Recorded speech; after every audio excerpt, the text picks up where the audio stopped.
Hello everybody, welcome back to another Franchise Spotlight. It's been a while since we've done one of these. That series had originated as a lead up to No Time to Die, and then the pandemic happened and it kept getting pushed. Well, the movie is now out, and I wanted to wait a little bit to talk about it since we could dive into full spoilers, so let that be a warning. Full spoilers for James Bond, No Time to Die. If you haven't seen it, please watch it, then come back and check us out because we'd love to hear your thoughts. But with that out of the way, let's dive right in to this movie. This film was a very fitting end to the Daniel Craig era of James Bond movies. He started in Casino Royale, Quantum of Solace, Skyfall, Spectre, and now No Time to Die. I rank this one right below Casino Royale and Skyfall and above Quantum and Spectre. I think this was a really, really good movie, actually. I enjoyed it a lot. In comparison to the other Daniel Craig movies, the only thing wrong with it is that it's not as good as two other ones. So right off the bat, this film has a lot to do. It's a very long movie. In the beginning, we do get a nice tribute to Eva Green's Vesper Lynd. James Bond goes to visit her grave before he is attacked, and he starts to suspect his current love interest, Leah Seydoux, playing the character of Madeline, who was also in the previous films with him.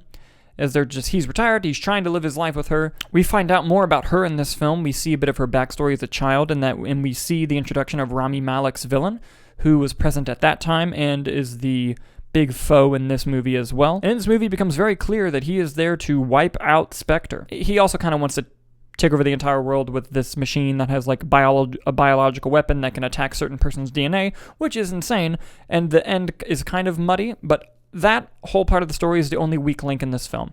You get fantastic performances from everyone, especially, I believe her name is Lashana Lynch, who plays the new 007 in this movie, which got some people riled up, but he's retired. Of course, he's not going to be 00, but I actually like what this film did with that title. Her and James Bond joke with each other over that title and saying it's just a number. But then at the very end of the film, she asks that the title be reinstated to him and says it's just a number, actually meaning the opposite of that they both can recognize that 007 is more than just a number. It's a whole identity of your agency within that universe, and having him finish that out as a 00 is really cool to see. There's a lot of death in this movie.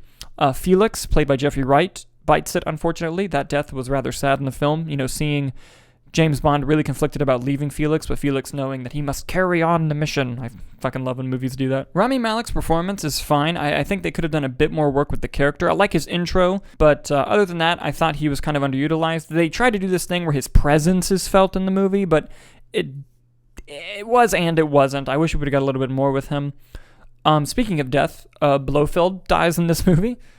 And I think the biggest one of them all, James Bond dies in the movie. This is the first movie to ever kill James Bond, but I thought it was done gracefully. I thought it gave the Daniel Craig version of the character a nice send-off, and I like that each of his films are connected.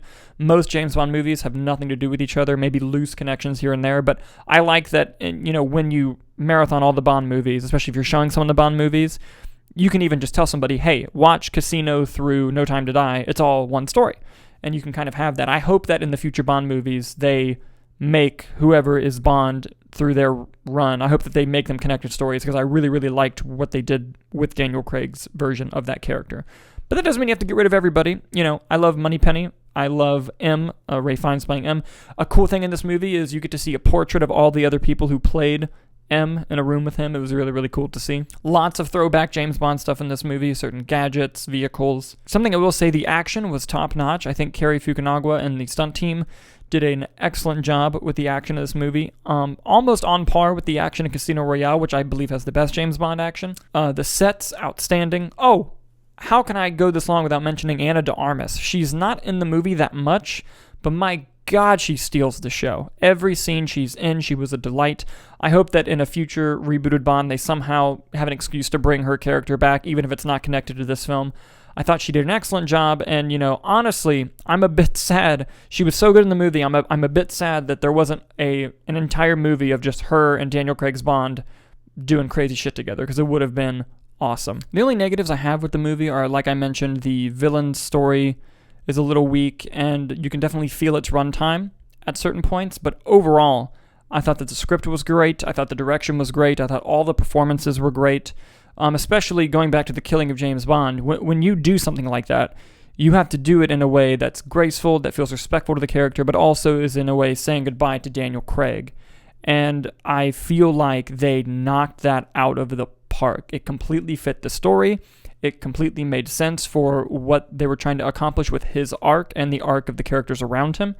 And, seeing the other, because, the death is not what's sad. What's sad is how people react to the death. And seeing all these iconic James Bond characters, toast the empty glass, was really heartfelt and emotional. And they did an excellent job.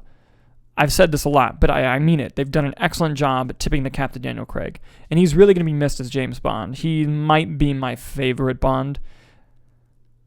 Might be. It's still a tough call because, there's so many good ones. Hell, George Lazenby was in one movie and I fucking loved him as James Bond. With all of that being said, this is going to be the final franchise spotlight. I'm going to put this series to rest.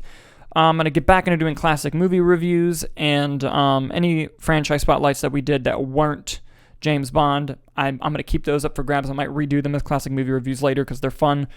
But yes, finally we made it to this point. Oh, and of course the grade, I would give No Time to Die an A-. Thank you guys so much for watching, and we will see you next time.